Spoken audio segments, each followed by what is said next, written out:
And then she says, say it again, keep saying it. And for some reason I obey her, but she had these like mesmerizing Erica Badu eyes. And so I'm like, I am well, I am well, I am well. And she's so proud of me, she claps for me and she's like, yes, didn't that feel good? I'm like, no, it didn't feel good. I just tell her yes, you know, I wanted to be polite. And one of the ways that I suggest that you do that, if you want to manifest the life that you want to live, your dreams don't have to be dreams. That can be your real life. And one of the ways that you can do that is by speaking it positively. Don't speak on the life that you currently have that you don't like.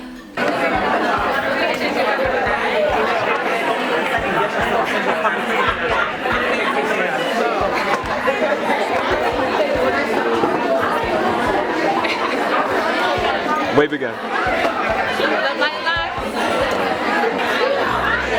Hey everyone, I'm here with my friends Allison and Tyree. Y'all know Tyree. Guess who's back?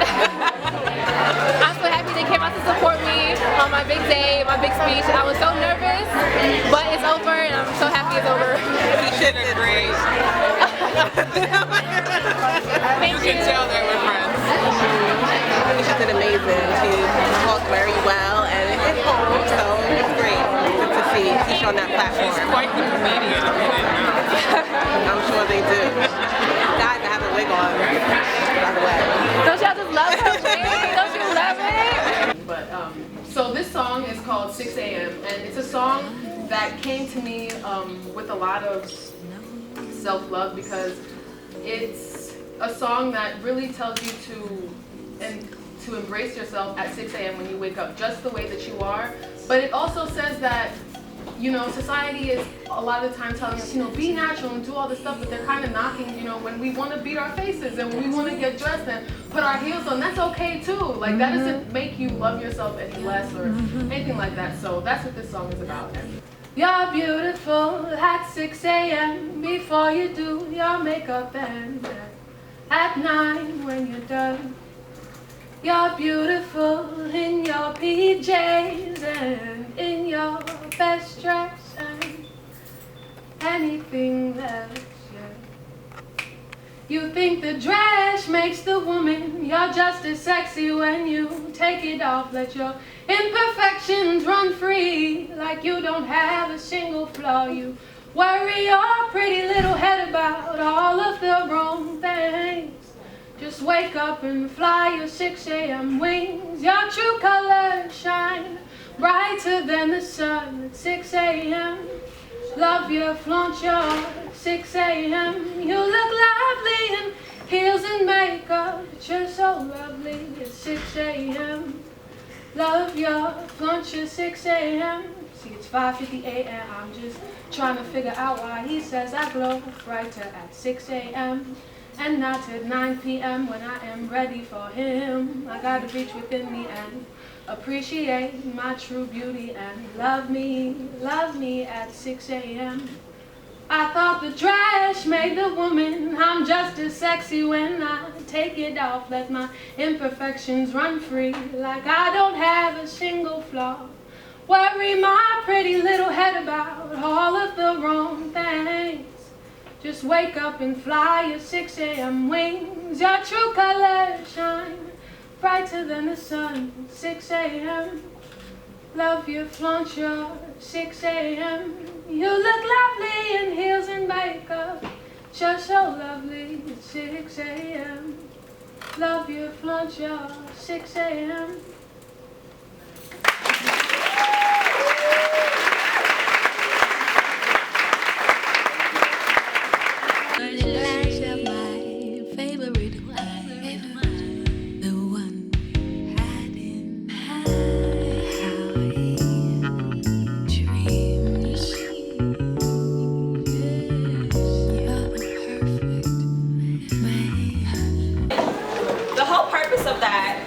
Was to uplift your sister, whether you know her or not. And I feel like sometimes it's really difficult, well for me in my personal experience, it was very difficult for me at a point in time to uplift someone that I didn't know, or uplift another woman. So we did this activity so that you can look at someone that you did not know and say some good things about them. And we found that it's just so damn easy to say something bad about someone else, especially another woman. Like, why she got that on? Who she think she is? You know, and it's so easy. It's so easy, and it takes energy, and it takes positivity, it takes love. To look at another queen or look at another woman and say, I like your hat, I kind of like your style, I'm digging you right now. Like Jess said, I wasn't always this positive person. It was easy for me to look at another girl and in a sense feel threatened, feel intimidated because I wasn't aware of myself. Once I had a sense of self, I found it easy to just compliment the next woman because it wasn't taking nothing from me to tell that next woman that she's beautiful or that she's smart or that her fit is a little flyer than mine. Like it didn't take anything from me. I think I kind of had I would compare. I'd be like, wait, what can I do to be like that, or what can I do to rock something like that, you know? So I think for me it was that, but like you said, you know, you have to bring it back to you and realize that you are on a different course, that you are on a different path, and you can big your sister up, and you guys can be great at the same time. Right. Without the competition, without the negativity, without the, it's not necessary. No, actually Jess has a blog called Queen Things, and she features women on there. It's called the Queendom Project. She didn't reach out to me to do it. I thought that it was something that I should be a part of. So I emailed her and I was like, hey, how do I get featured on your site? I remember I told a friend who I'm not, well, an associate, that I did that because I have my own blog as well. And they're like, why would you want to be on somebody else's blog? That's kind of competition. And I'm like, because what she's doing resonates with what I'm doing. So I reached out to her, and after that, Deja Facebook messaged me, Facebook stalked me, and she goes, I got a couple questions. Can you send me your number? So I'm like, okay, sure, no problem. I was like, why she want my number? But then it turned from a conversation that we had, and the friendship, the sisterhood, the queenship, I don't even know if that's a word, but I'm gonna make it a word, that I've grown with these women, that you guys are basically like my sisters that are like adopted. And I'm so happy that you guys reached out to me and that we did this. Like the sleepless nights, they were worth it. We hadn't slept in like 5 days, no lie, but we were so amped to be here today. Like nothing, I woke up at 7 o'clock, Jess is like, yo, let me get 10 more minutes. And I'm like, you can't get done in 10 more minutes, we have to go. But I wouldn't trade the sleepless nights for nothing, because this is worth it. This moment right here, this is worth it. She touched upon it. She said that you don't realize how much you love yourself until you realize how much you love yourself. And one of the queens from the beginning of the program said that, you know, she has enough sense of self to like tell another woman that she's beautiful. So I want to know, how do you feel like your self-love changed, or like if it changed when you were in America and when you took that 8-month trip to Uganda? Like, do you see any difference in the way that you love yourself, or like, I don't know. Oh, I got my makeup done today. So I think going away from me allowed me to kind of bear my true self, and I didn't necessarily need all of the things that I use. I won't say the things that I need because I don't need them. The things that I use now to raise my confidence, I don't think I necessarily needed all that when I was away, because it's such simple living. The days that we would go without electricity and just eating beans and rice over a fire, all of that was just so real and so raw. And I feel like, especially in the work that I do with styling, a lot of it is a facade. It's all about how it looks. It's all about how to make it pretty. So I think me being away really increased my own self-love, because I got to see me for the first time. Your 6 a.m. here? My 6 a.m. day.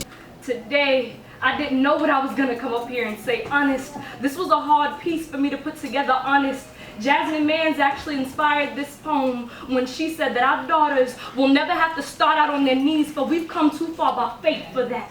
And I agreed, but I know that my daughters will never have to start out on their knees, for their mother will already have repented for each and every one of their sins. For I know far too well what it's like to search for self in the bottom of communion bottles, and I know what it's like to kneel before false idols and porcelain gods before I ever mustered up enough courage to kneel before the idol at the altar and beg for his repentance honest. I was never told that I was a princess growing up. Maybe that's why it's taken me 22 years to realize that I'm a queen, honest. Mama always told me to be wary of the Michaels, the Kevins, and the Keats, for they would do me no good, but she never warned me. She never warned me about the Johns, the Keishans, the Rakeems, or the Brandons, especially not the Brandons, the ones who led me to drink on many a nights only to show me that Hennessy would be his drug of choice, but I would still be there to pick up the pieces, honest. I didn't know if I was beautiful enough to come and stand before a room full of queens and tell them that they are picture perfect in a broken frame, and tell them that they were beautiful in a society that tells us otherwise, tell them that it's okay to be natural, even though being natural is somehow to offend my grandmother, because she taught me to never walk outside of the house looking so unkempt. She told me that I was fortunate enough to walk into this world with skin lighter than a brown paper bag, and maybe, just maybe, society would accept me. Well, Grandma, I was never meant to be marginalized, never meant to acclimate into society. They won't accept me because my attitude is too haughty, my voice is too loud, but Mama always taught me that when I step into a room, let my presence be known. And beauty, you are pain, and repentance, show them that we are the vessels that birthed nations that grew to hate us as they laid with us in darkness. And they ran to marvel in the distance as our sun reflected like broken stained glass in the sunlight. We shone like honey, copper, bronze, and even oil. They loved us in every hue, honest. I finally at 22 realized while my grandmother never had mirrors in her house, it's because to reflect in self is sometimes the ugliest thing that you ever have to do, because who really wants to look at their soul when it's not so beautiful, honest? I am 22 years old, and I don't know how I'm going to sit here and tell these women that it's okay to love yourself indubitably when I am 22 years into this life of mine and 22 pages into this chapter of the book that I call life. And I seal my sentences with ellipses and semicolons because I can't put a period on it. Maybe I fear ending, maybe I fear ending, honest. I didn't know how I was gonna come before queens and tell them to be authentic, be courageous, and be you, because I realized that I've been putting cubic zirconium and rhinestones in my crown for way too long and expecting it to shine like diamonds, honest. That crown will be heavy, honest. That crown will be heavy, honest. They will try to take it from you, but women, we are here today. We are black and we are women, and to be black in America and to be woman in America is to be a second-hand citizen sometimes, for they will only remember our names as long as it takes for it to splash across the TV screen. Who remembers Sandra Bland? In all my years of schooling, they were quick to tell me that we were slaves, but forgot to tell me that we were queens. They will wipe our history from us. Who remembers the 4 little girls in Birmingham? We are queens. Fill me mind, body, and soul. Thrill me, excite me without a touch. Send me waves of intelligence. I think you sound so sexy when